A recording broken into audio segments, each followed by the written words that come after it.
From the Newstalk ZB newsroom, this is Newsfix. In this update, Donald Trump has officially won all of the battleground states, further cementing his victory. CNN has predicted Trump has won the state of Arizona, which holds 11 electoral college votes. That brings the president-elect's total to 312 to rival Kamala Harris's 226 to 42 votes.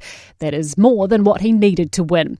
Marco Rubio's former chief of staff, Matt Terrell, says we are likely to see people from Trump's first term joining his administration, as well as some new faces. And I also think it's going to be people not just from the government or Capitol Hill, but from the private sector as well. And you've seen that, of course, with people like Elon Musk.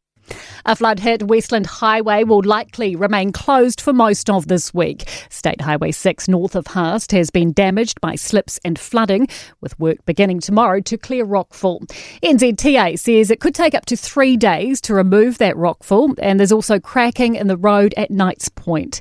Franz Joseph experienced its wettest 24 hours in more than 4 decades.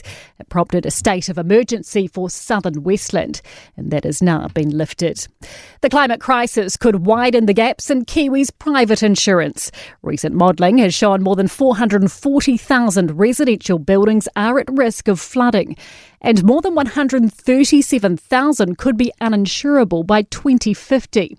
Higher-risk property owners are being hit with the sharpest price rises as insurers lean towards a risk-based pricing method.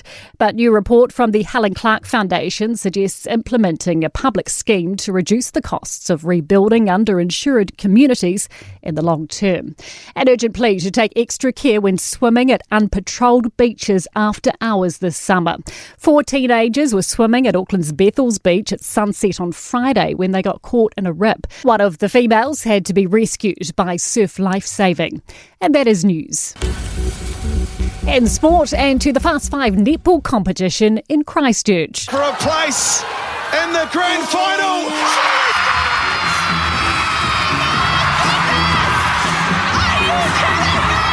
What have we seen? Martina Salmon has sunk a 6-point goal on full time to see New Zealand snatch a 41-40 comeback victory over South Africa and book themselves a spot in the grand final on Sky Sport. The Ferns trailed 23-9 at half-time but blew the visitors away 22-9 in the final quarter, only taking the lead at the death. New Zealand will play Australia in the final from 8:10. And in Women's Rugby League, moments ago, the Kiwi Ferns trailed the Jillaroos 12-0 at half-time in the Pacific Championship final in Sydney. And that is sport. I'm Susie Nordquist. For more news, listen to Newstalk ZB live on iHeartRadio.